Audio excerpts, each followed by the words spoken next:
Vous écoutez Samedi de lire avec l'auteur invité d'Amélie Boivin-Enfield. Catherine, on est maintenant rendu au moment de l'émission où on parle de ton coup de cœur. Alors, ton coup de cœur, c'est un livre de Dominique Demers, Marie Tempête. Moi, je l'ai lu dans la série pour enfants lorsque j'étais adolescente. Alors, c'est 3 tomes. Dans le fond, le premier s'appelle Un hiver de tourmente. Après, il y a eu Les grands sapins ne meurent pas. Et le troisième, Il danse dans la tempête. Oui. Alors, c'est le même livre, sauf que toi, il est en format pour adultes. Moi, je l'ai en format jeunesse. Oui, mais en fait, je l'ai en format jeunesse. Parce que je l'ai lu vraiment adolescente aussi. C'est le premier livre qui m'a vraiment marqué. Quand on parle de coup de cœur, là, je pense que notre premier coup de cœur littéraire, on s'en souvient toute notre vie. Et moi, je ne lis pas souvent 2 fois le même livre. OK. Mais ça, je l'ai lu 4-5 fois au moins. Puis des fois, je l'ouvre, je lis quelques pages. Oui, ça a été vraiment marquant pour moi, Marie Tempête. Wow!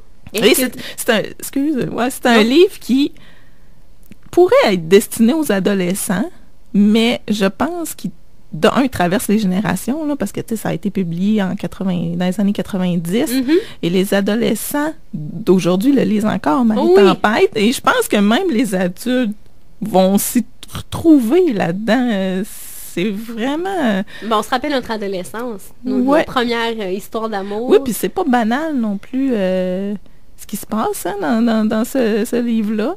Parlons-en de l'histoire. Oui, ben, en fait, c'est l'histoire de Marie-Lune, qui est une adolescente d'environ 15 ans, qui vit vraiment des épreuves assez perturbantes. C'est pas facile, le décès de sa mère, qui va venir perturber son petit... sa petite vie, son petit cocon. Au travers de ça, il y a les premières amours. Et puis là, ça l'arrive. Et là, tout son univers est chamboulé.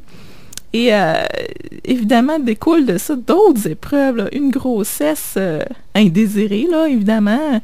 Tu sais, qu'elle décide de quand même, c'est courageux, de garder le bébé, finalement, de le donner en adoption, puis tout ça. Puis elle grandit au travers de ça.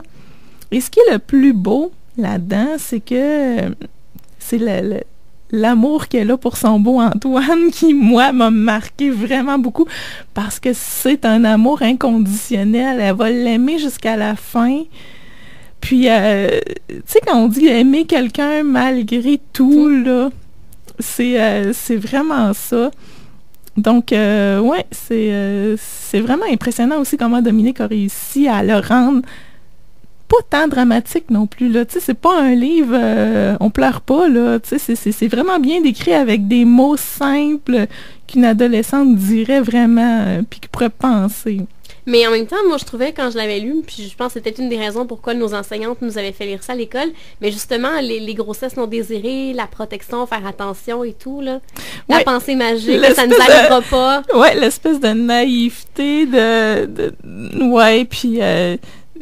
oui, toute la leçon qu'il y a au travers de tout ça, et dans la dernière partie, où là, vraiment, elle va faire une espèce de retraite fermée chez des religieuses, et elle va se retrouver, et finalement retrouver l'amour aussi, tu sais, après Antoine, et c'est une belle histoire oui, d'amour. C'est une belle histoire d'amour au travers tous ces événements dramatiques-là. Ça reste beau. Ça reste mignon, l'histoire de base qui est l'amour, finalement. Et comment tu l'as découvert, ce roman-là? Ben moi, j'avais, exactement, quand c'est sorti, je devais avoir ça, 11-12 ans. Et moi, je lisais tout ce qui me tombait sur la main. Et ça m'avait vraiment marqué. C'est bien décrit, c'est bien senti.